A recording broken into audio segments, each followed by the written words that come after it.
Hi, this is Matze from the Supersonic Studio, and today I will show you a quick tutorial how I try to compose medieval music and the way I find instruments, melody, and how I build up an arrangement. As you may know, I have already composed a lot of so-called medieval stuff or neo-medieval stuff, but how do I compose it on the workstation and with my instruments? First of all, you must have a good library with medieval instruments, and one of the first great libraries was Era and Era 2 from my friend Eduardo Tarilonte. At this point here, I'm not paid by Eduardo, I'm not paid by Bestservice or whatever, but I can tell it from my heart. I love this library and I use it very often to compose my music. And since some weeks, the Era 2 library is available for the new engine player. It's a developed player by Bestservice, and yes, it's easy to use and it works quite good in my eyes, and I use it for composing.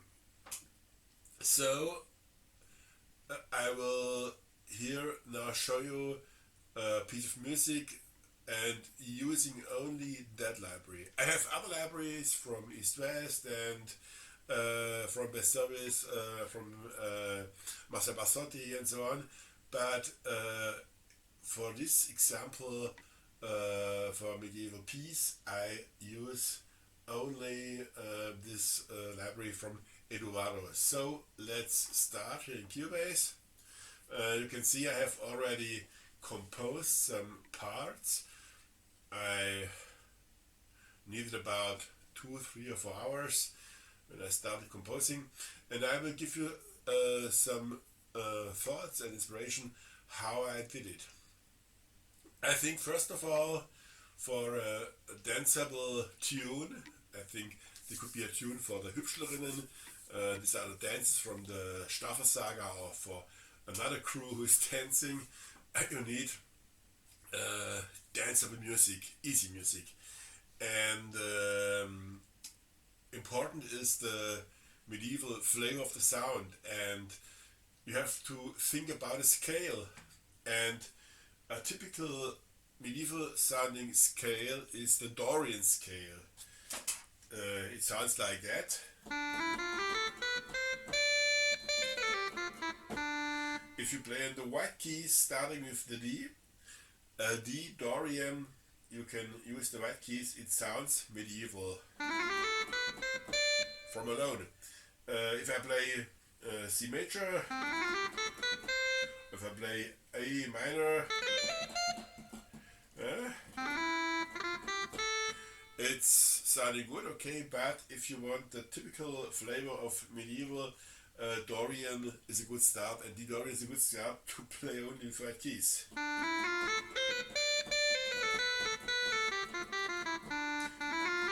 You've got a melancholy at the start of the scale, and here you got at the end of the scale a little bit more happiness. So this is the kind of scale I select, and I think first of all you should find a good melody, and I think I have found a melody. I will play it for you.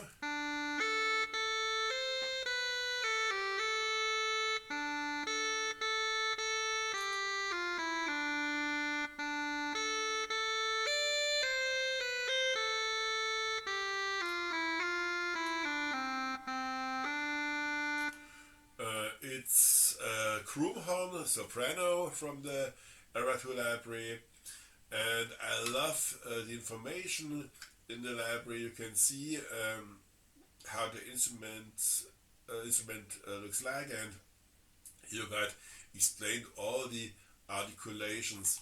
In the controls, I use the pitch harmonizer because I love to have it sounding like played by a human.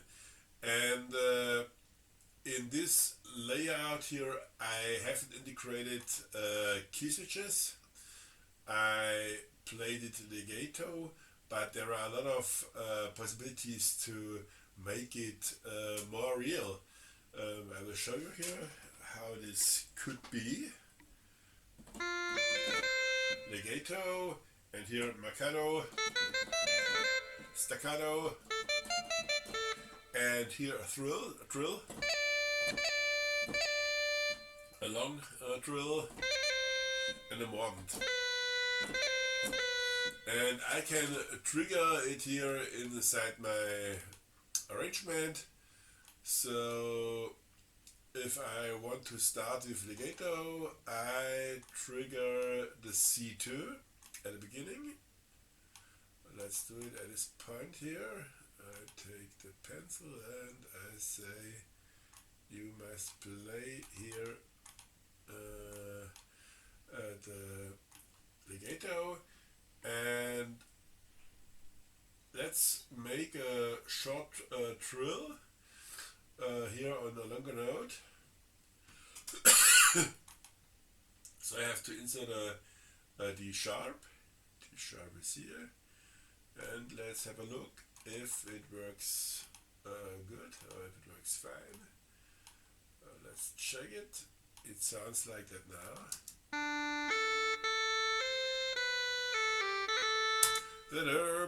Okay, and by this way I can change it to a more human performance. I haven't done this till now because I want to explain you how I work from the scratch. So important is for me also to have some percussion, and I selected here a boom bag.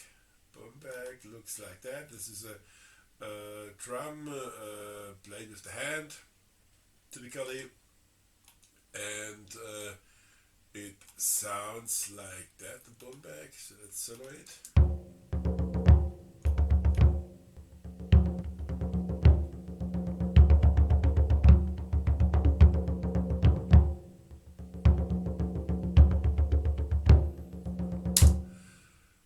And here you can see on the right hand I have the single boom bag sounds. On the left hand I have some articulations or some mini licks, and I can combine them.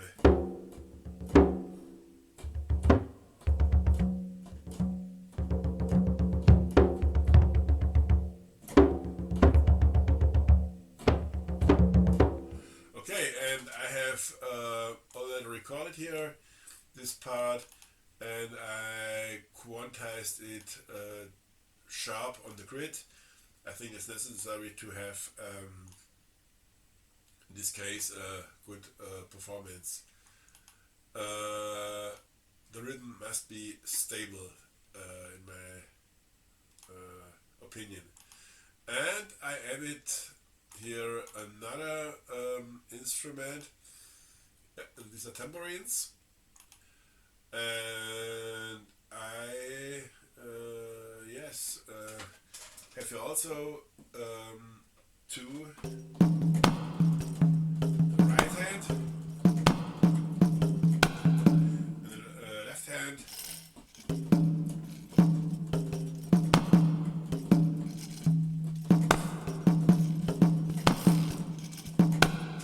Yes, and if you combine these two tracks, it sounds like that.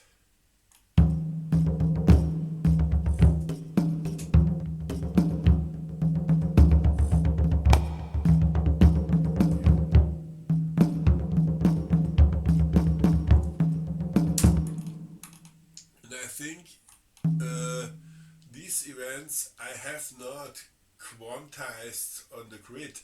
I left the human flamer of my recording, and that is very important. You can see the value 7 instead of 0. You can see it's a little bit earlier than the grid, and so on. And I leave it because it should sound human. The bass, the boom bag is on the grid, but the tambourine or little drum, it is not on the grid, it is human.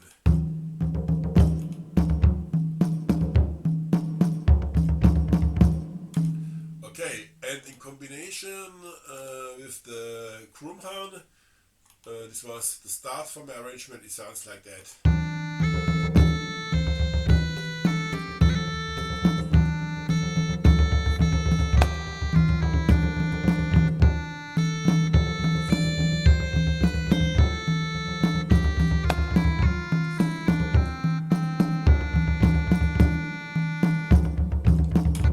Okay, and the next ingredients was a hurdy-gurdy, also a typical and famous medieval sound.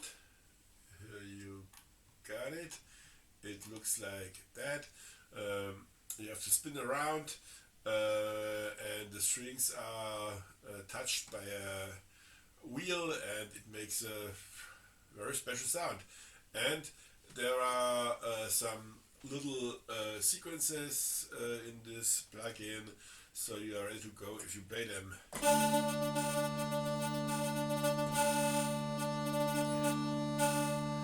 And because I have selected Dorian D, I selected here the hurdy-gurdy grooves in D. And I changed the patterns, yes, so you can randomly, let's, I don't know,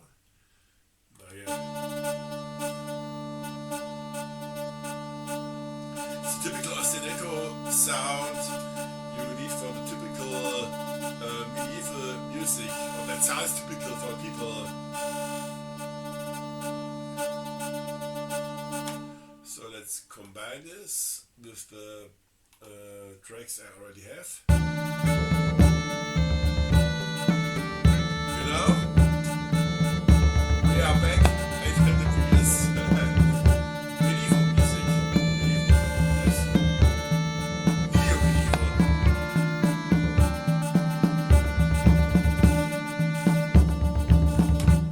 Okay, and at this point I thought I like to have the Krumhorn soprano a little bit thicker, or more sound behind the leading melody, so I added a nickel opera. It's a from Sweden, an instrument, looks like a bit like a hurdy-gurdy. It's a kind of violin played by keys and also by a bow. It has a very interesting sound. It sounds like that.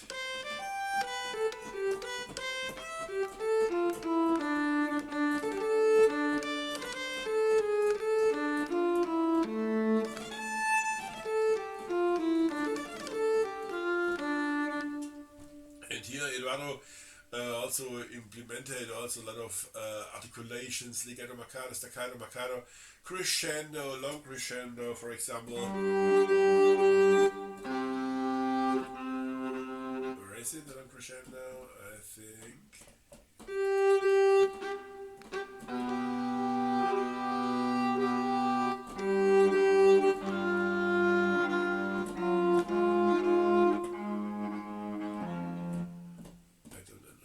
The key switches. This is marcato, legato,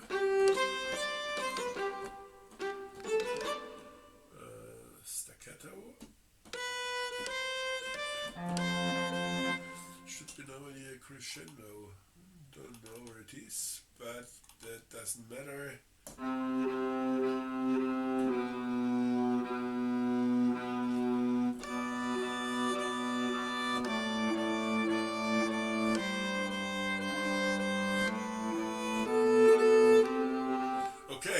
have a movement in the left hand, in the right hand you can play melody.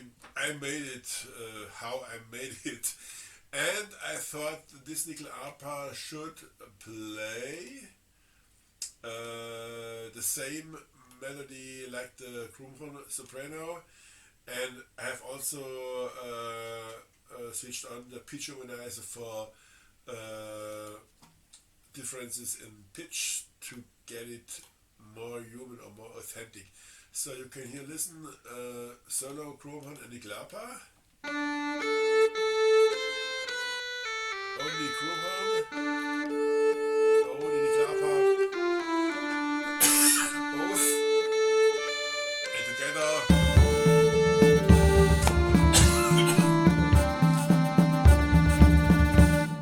Okay, and finally I thought I could add another instrument, and I took the, sorry for my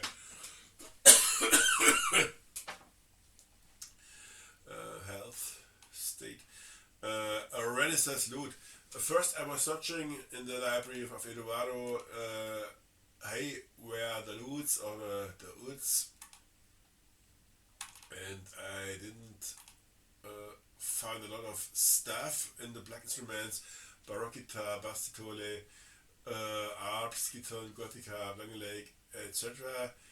But here was the Renaissance lute, and it's a kind of old guitar, but medieval.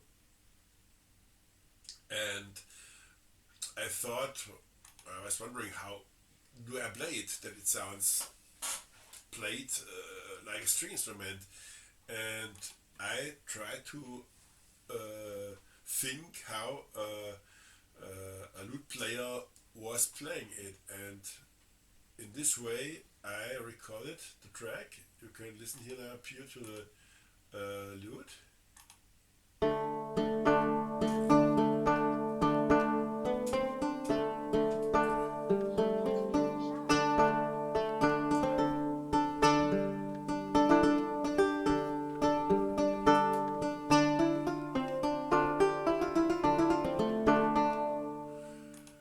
Not a lot of variations.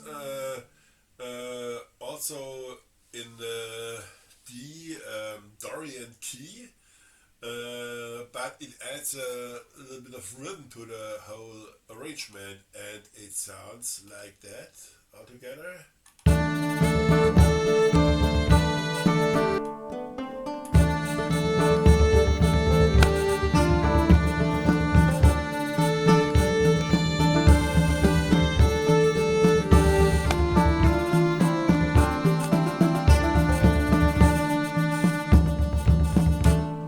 Yes, this was the starting for the medieval song. I will call it maybe Luna Splendens. I love Latin names, I love the Latin language, and that means sparkling or moon or very light moon. And so let us see what the song will be finally when I will release it on Spotify. Now was the question how to continue and how to build up the song. And you can see here in the arrangement I have red, green, red, green, red, green, red and blue parts. And I was taught that for medieval music you need a easy structure also for dances. So you have a part, a B part, a part, a B part, and it's like a sandwich. Slice of bread, tomato, bacon, salad, another tomato, and some tomato ketchup or whatever. And you add the things finally, so that you have in the end more tracks full with different instruments. And polyphony wasn't a theme in the medieval ages. It was invented later, and so I think the monophonic or the unisono mode is the mode you have to select for making an ensemble. Of course, you can make a second voice, or you can play in octaves higher or lower another voice, or you can play ostinato. Yes, that's all okay. But I think quite big polyphonic, like in the Renaissance or in the classic times, it's not necessary and not possible, and it's not medieval. So I played, I told you, the soprano and the nickel opera, the same voice. Difference was an octave, and the hurdy-gurdy plays a D, because historians scale D, and the lute plays some yes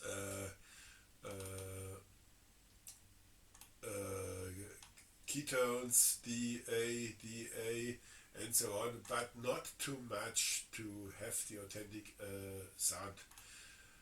Yes, and for the intro, I thought I use a whistle that plays a melody a little bit similar to the theme here, but a little bit different. And I only use the tambourine and the bombak at the start, and this was the result.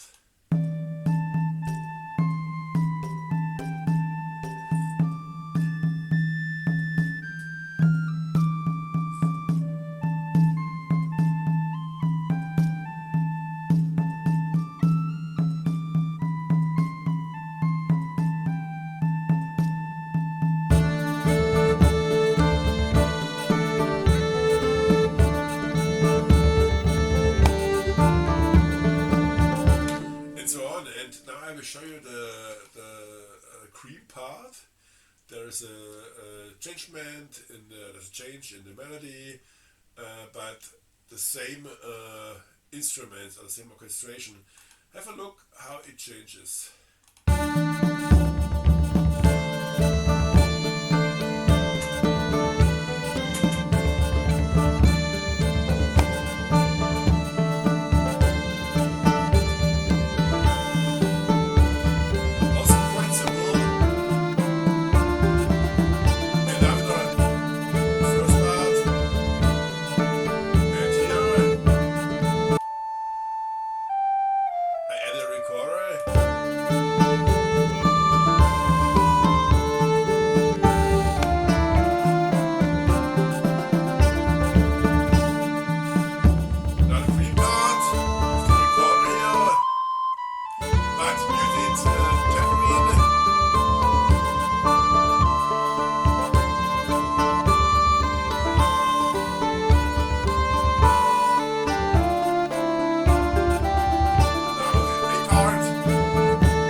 So-called langeleik that looks like that. Also a very interesting instrument from Norway. Stringed folk instrument, like a zither or yes, a very special sound, and I think that sounds good here. Listen.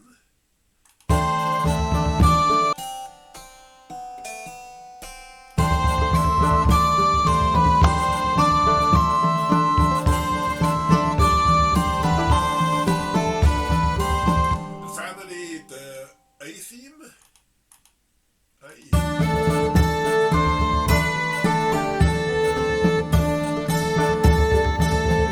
And as ending, I used the Renaissance recorder to play the melody.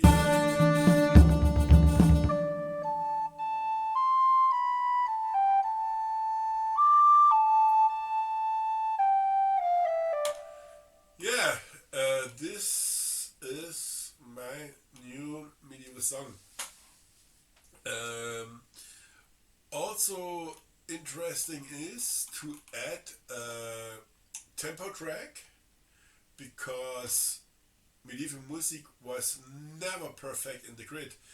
I have here about 107 beats per minute, yes, and why not changing the speed of the song, the beats per minute.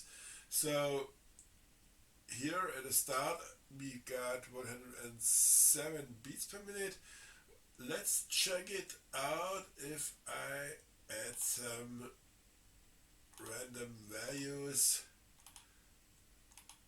and in the end a little bit faster than in the beginning, because they had no metronome in the medieval times. And yes, why not change or why not use tempo curves to simulate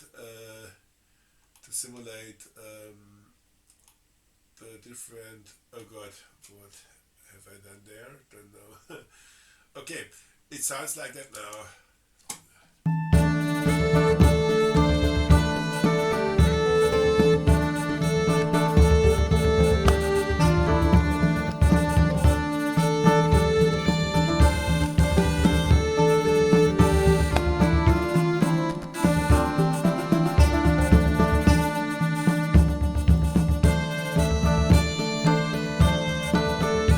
Tempo is slightly slower here.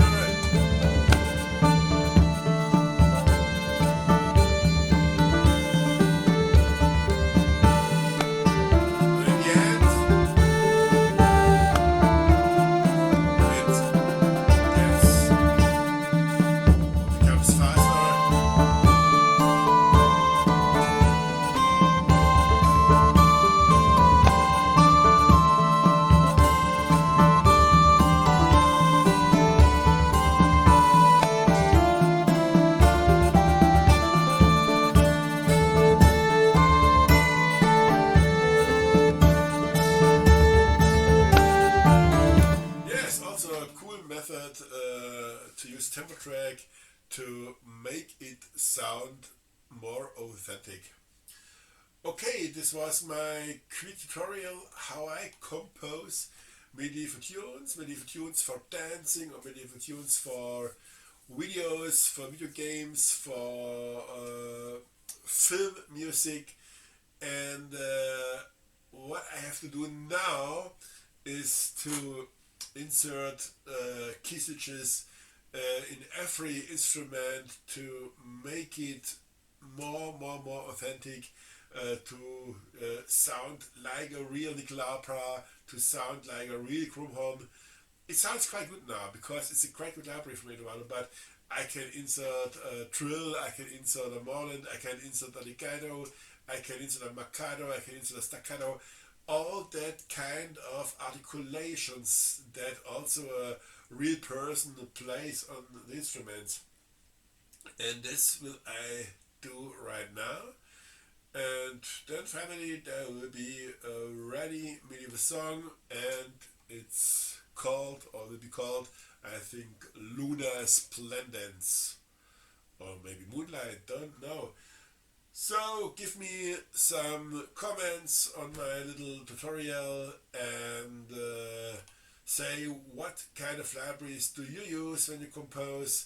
And as mentioned, I'm not paid by Bestservice, I'm not paid by Eduardo, but his libraries, and especially Era 2, is the holy grail for medieval composers. So I hope you understood the half of my Serbian English, and I hope you had fun. And at this point I say bye bye. In the background my music, and in the front